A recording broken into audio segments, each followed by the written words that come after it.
Today on Phuket News TV, we're taking you to somewhere where a lot of us don't get to go. This property is valued at 300 million baht, and it's representative of the very high end of Phuket's property market. And you might think this is like a real 1 in a million, but there's a lot of properties at this top end. So today we're going to speak to Bill Barnett from C9 Hotel Works about the sort of people that buy these properties and how many of them are actually happening around Phuket. This is Phuket News TV.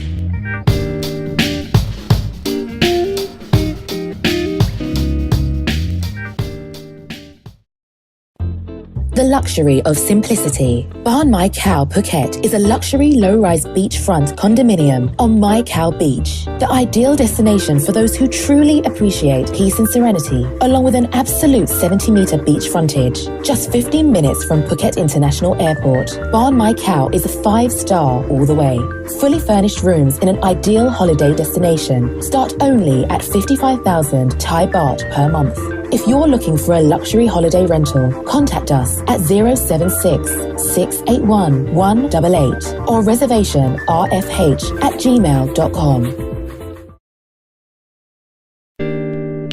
Welcome to Phuket News TV. Today we're talking luxury. We're talking about the very top end of the Phuket market, a market that Bill Barnett from C9 Hotel Works tells me is still booming. Bill, is that right? I mean, it has to be demonstrated. Phuket continues to be the most demonstrated luxury real estate resort market in Asia. As I said, there's a lot of big projects here. And its track record, even during the global financial crisis, continues to be impressive. Now, we're here at Avadina Hills, which overlooks Layan Beach, a stunning view, right next to a few premier resorts. And the asking price for this is about 300 million baht. 300 million. Now, we're talking about a really peak product here. Who's going to be buying this sort of property? Again, we've seen a continued inflow of buyers within this market. We see, of course, high net worth individuals coming from Europe. We see also people from the regional markets as well, from the UK as well. We're seeing people from the Middle East. China market is strong in this sector.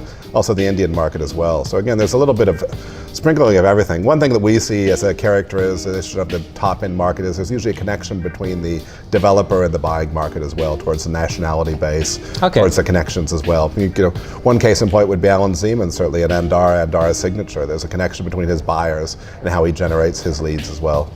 The China market, who are filling a lot of the tourist hotels, how are they when it comes to buying top-end property like Avadina Hills? We've seen transactions of the ultra villas. I think something that drove the Chinese buyers to the projects we know is the ability to actually land private aircraft at Phuket International Airport. They look at the flying time for their personal jets, and that's been a big instigator as well. As you're well aware, at Phuket International Airport, they're creating a private jet terminal, which is also going to be a good influx of that as well. Yeah. What is appealing about this? Is it that these types of views, these types of properties are becoming short? Are we running out of space? Luxury is not this. You know, luxury is not necessarily on flat land. Luxury is aspect. You know, traditionally, when we look at the luxury projects here, the pricing goes up as the elevations go up, certainly. Yeah. But it's about exclusivity, it's about space, it's about aspect as well. You know, what a great view here, so that Avadina, looking across the West Coast. Again, we have East Coast as well. When you look at Como by Point Yamu, we look at Sri Panwa. There's a lot of notable projects as well. But it's dynamic real estate as well.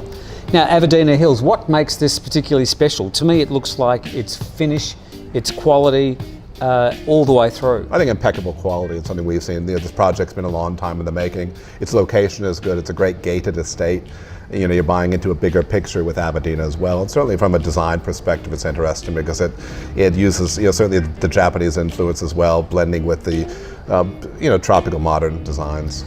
It's got that Japanese stripped back, using form rather than function, and adding the function Which in is later. a good thing. And, you know, again, you know, it always disturbs me sometimes, you know, the overuse of the Lana style in Phuket and everything else. We're seeing a shift away from that slowly. But I think something that, you know, something that's interesting for us about the luxury market continues to be the value.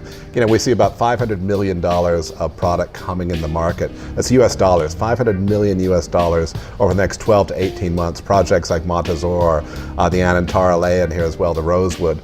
There's a lot of new product coming in the market. So people can, again, look at the economy and say, developers wouldn't be building the product if there was not demand. And let's look at the big luxury malls that are going in. The Black Pearl Group, we've got Central as well, certainly. The new Central, that's going to be Blue Pearl, enormous. you mean, yes. And surely Junk Salon will give their property a bit of a tickle when that happens as well. I mean, there's a lot of money being spent in Phuket. People know something that we don't.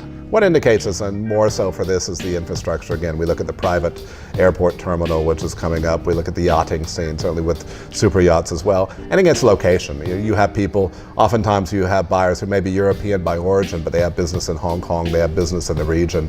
So they want to be able to fly in personal jets. They want to be coming in and seeing their yachts as well. So there's a lot of other demand generator. Once you have momentum, again, you're going to have more momentum because people, it becomes the object of desire. Well, if you've got a cool 300 million baht burning a hole in your pocket, great place to spend it. This would be pretty good. I might see what I've got. Great. Bill Barnett from C9 Hotel Works. Thanks for doing the numbers with us. Okay, thanks, Tim.